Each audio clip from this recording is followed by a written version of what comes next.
All right. Good morning. Thursday, April 9th. Welcome to the Chorus Daily Briefing. Thanks for joining us this morning, helping us kick off the day. Thiago, really appreciate you having us. Thiago is SVP of Sales and Customer Success at Hudl, remarkable company. And Thiago, how are you doing this morning? Good. How you doing, Jim? I'm doing well, thanks. You're here in the Bay Area as well, is that right? Yep, but today I'm taking the call from the beautiful beaches of Rio de Janeiro. Don't you miss those old times? Absolutely. It's a beautiful background. And your company, Hudl, is based in Lincoln, Nebraska. How is life back in Nebraska? Yeah, so it's very similar to the rest of North America and what we're seeing now, especially in the U.S. But people are still getting used to the new normal, working from home, because we're used to going into the office there. We have about 400 people. So it's still adjusting, but things are going well across the board. Awesome. Well, I'm glad to hear that. I think feeling very fortunate to be healthy and spending time with you today. I was excited, Thiago, about our conversation. Hudl to me is very similar to Chorus. The work that you do in the sports area of game film and insights reminds me very much about what we do for sales game film and the insights we have. And so I'm excited to dig into the data with you today as we jump in. Absolutely. So let's jump into the stats here. So if we look at the data, Thiago, what we're looking at yesterday and for this week, we've shared that the overall productivity of meetings is down 11%. Today, what we wanted to dig into was an update on the data that we shared previously around executive involvement. And this is specifically looking at directors, C-level executives, and how they are participating in these selling conversations. And last week, as we kicked into Q2, we still saw a significant increase in executive involvement. It was 73%, 72% higher than baseline. And overall, 50% above baseline for last week alone after quarter close. Are you finding that yourself is getting pulled into more of these meetings, that your team at the exec level is joining more sales calls? Yeah, we see this happening as well across the board. We believe what's happening is there's been a tightening of budgets. There are conversations already happening before, and considering that there is a lower volume of deals in play, that allows all of us to be able to join more conversations. So I think those are the two correlations that we've found based on what's been happening over the last month and a half or so. For Hudl specifically, I know that you've been impacted, in a significant way from COVID-19. How are you? How are you supporting your customers right now? I'm sure this is a challenging time. Yeah, absolutely. So just for context to people, we work with sports teams across the world. So that includes U.S. high school and youth teams all the way to the all EPL, for example. So sport has been impacted in a significant way. Schools have been impacted in a significant way. So the route that we took is by focusing first and foremost on the customer. So the types of conversations that we've enabled are things like various webinars that are localized across the world, and then also expert chats that are more one-on-one to ensure that we're engaging with our customers. And really what we're trying to do is be that positive voice amongst all this uncertainty that we're having, that sports are going to come back stronger than ever. Look, I think that's fantastic that you're supporting that community. My wife and I were talking last night about these seniors in high school right now that are losing the final baseball season, the prom night, just that spring semester. It's a challenging time. It's sad to see that happening for so many. Yeah, absolutely. And we're looking to support them as much as we can, providing a lot of resources on how you can continue to coach your team from sitting at a desk at your home, for example, and trying to enable some of those folks to be able to get some value out of their spring seasons. Thiago, I saw that you are a Stanford soccer player. Is that right? A former Stanford. I wish I was still living those days. Those are quite glorious days back there. But yes, that is what I did back in the day. So very close alignment to what we do at Hudl.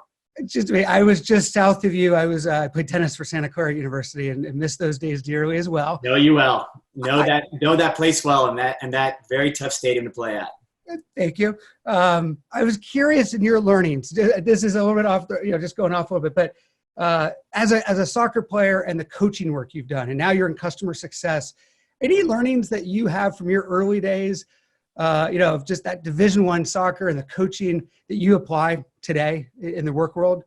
Yeah, absolutely. So the overall coaching philosophies that I had the pleasure of going through growing up, not just from Stanford soccer, but from prior, has definitely led me to focus on a coaching style that hones in on having a growth mindset. So it's that all of us, including myself, are coming in every day to learn and iterate based on what we did on previous days, months, years. So we're always showing up a little bit better every single day. Fantastic. Your team is lucky to have you. I feel like we all have learned a lot from our coaches back then. Absolutely. We all did. My side, it was always about just visualizing, being able to, see the fuzz come off of a tennis ball. And now it's how is it for you though, in more an individual sport? Because I feel like that is a whole different level of pressure. A little bit more Yeah, a little bit whole more different preparation. But the visualizing of success was always something that stuck with me. Seeing the shot before you hit it. One other area before we move on, given that we're seeing such an increase in executives joining these calls, I'm curious if you have any coaching for your team about the appearance, the representation of our brands that we're creating from our homes, from how we come and show up on a video call. And I'm curious if you think that people on a video call should show up the way they'd show up to an in-person meeting. And it's a sensitive topic. Everyone has different personal styles, but any thoughts about, given that we're interacting with so many executives now, whether how we represent our brand, any thoughts on that and how you're coaching your team? Yeah, I do think that is very important. And it's something, as someone, I typically do either work from home or from a WeWork, and I am a remote employee. It's something just about getting into that mentality of how would you be going into the office every day. It's important for you to take that same mentality, but not also forget that we are all human and we are at home, some of us with kids that may run into a call. So keeping that in mind as well, while still showing up as if you were going into work every single day. Yeah, I think this is the second stat we wanted to share today, but we're seeing a significant increase, 25% over baseline. This is updated for this week, of executives on the buying side joining the calls. And are you seeing that, by the way, on the calls that you're on? Are you finding more exec involvement from your customers? Yes, across the board. And not just the executives, but also more people from organizations joining as well.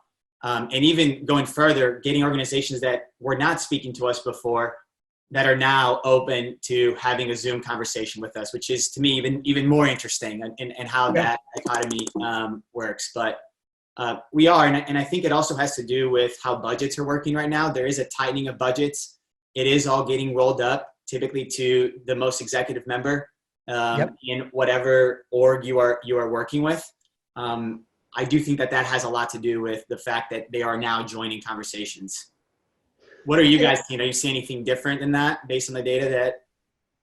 It's matched well. I mean, exactly the same thing. We know that budgets are tightening and that there's just more focus on really understanding the value we create and where you sit in the food chain, I think, on these. And so you're finding that many more executives are showing up, and our exec team and myself are getting pulled in more to just make sure that we're all aligned. And I think just all working well together to create value. I mean, these are very real times, and the budgets have to be spent on what really is moving the businesses forward.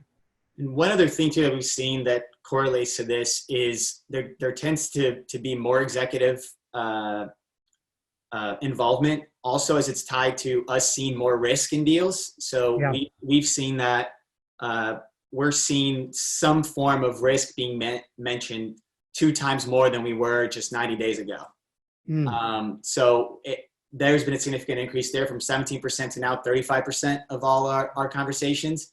And as the risk increases, the push also to make sure we're getting that executive involved, it also happens as well on both sides from what we're seeing.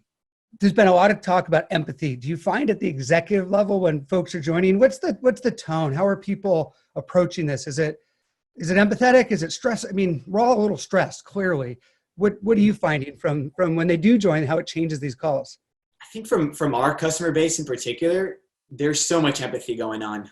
And I think all of this has reminded everyone that we're all human first, right? So if anything, we feel like conversations have taken a different tone than before. And that's what we're seeing in data from Chorus as well.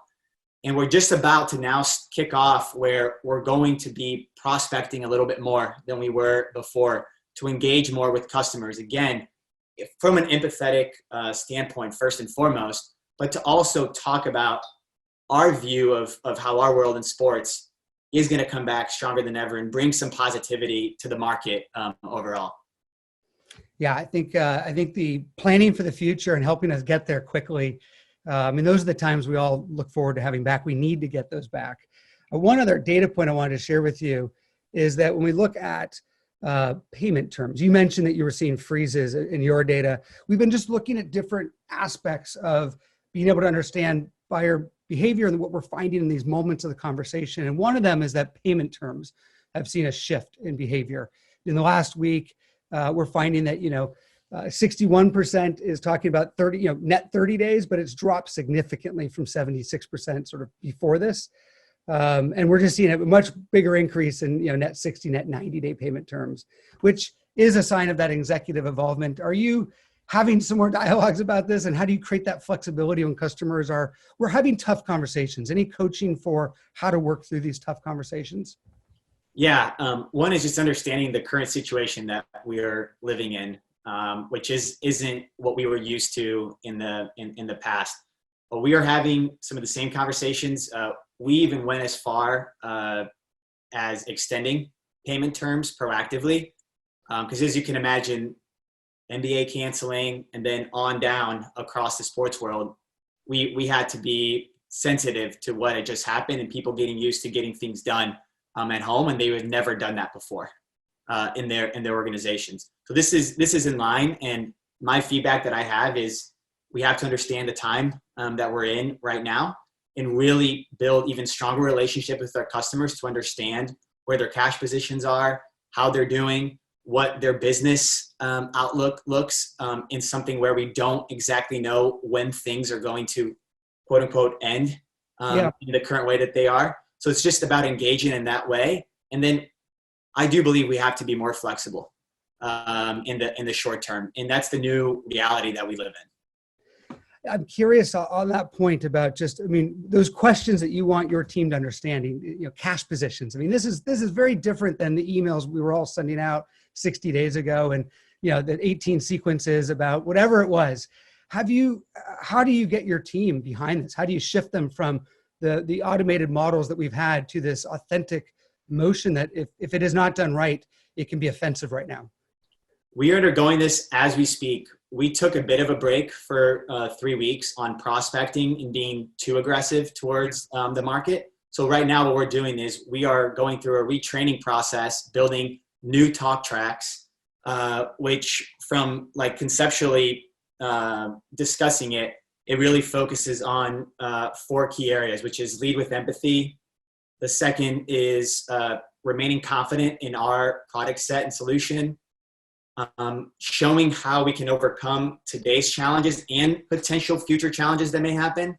And then lastly, really softening the calls to action depending on the flow of the conversation.